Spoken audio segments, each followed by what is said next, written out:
রাধে রাধে বন্ধুরা, সকলকে জানাই রাধে রাধে। তা দেখো, আমি একটু রোববার দিন খাসির মাংস রান্না করছি। মাছের মাথা দিয়ে মুগ ডাল করেছিলাম, আর বেগুন ভাজা করেছিলাম।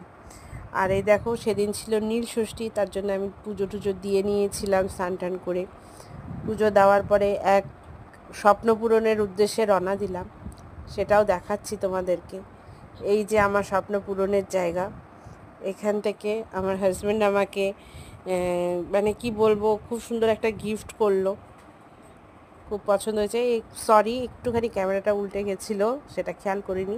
এই যে আমার শ্বশুরমশাই, এই যে আমার শাশুড়ি, আমার ছোটো মেয়ে, আমার হাজব্যান্ড আর হাজব্যান্ডের বন্ধু আমাদেরকে শোরুম থেকেই ঠান্ডা দিয়েছিল, কিন্তু আমি নিইনি, কারণ আমার হাতে ঠাকুরও ছিল আর আমি উপোস ছিলাম।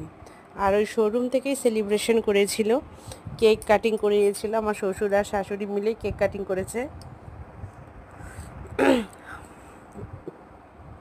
ইনি আমার শ্বশুর আর ইনি আমার শাশুড়ি মা।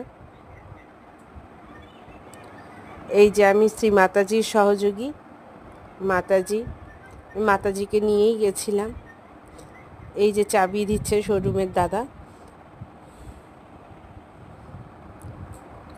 গিফট, একটা ছোট্ট একটা গিফট করেছে আমাদেরকে।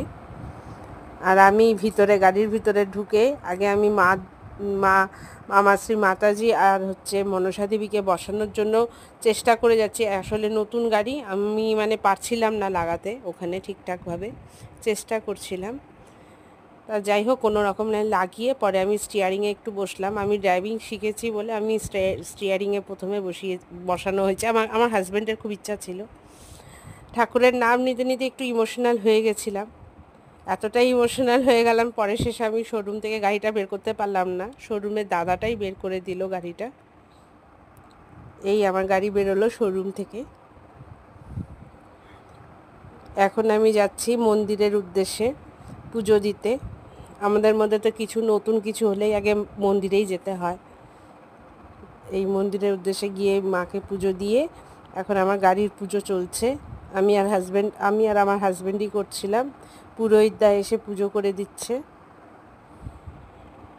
এটা আমাদের শিলিগুড়ির মা ইচ্ছা কালীবাড়ি। এই যে আমি যেগুলো সকালে রান্না করেছিলাম সেগুলো আর একটু ভালো করে তোমাদেরকে দেখিয়ে দিচ্ছি।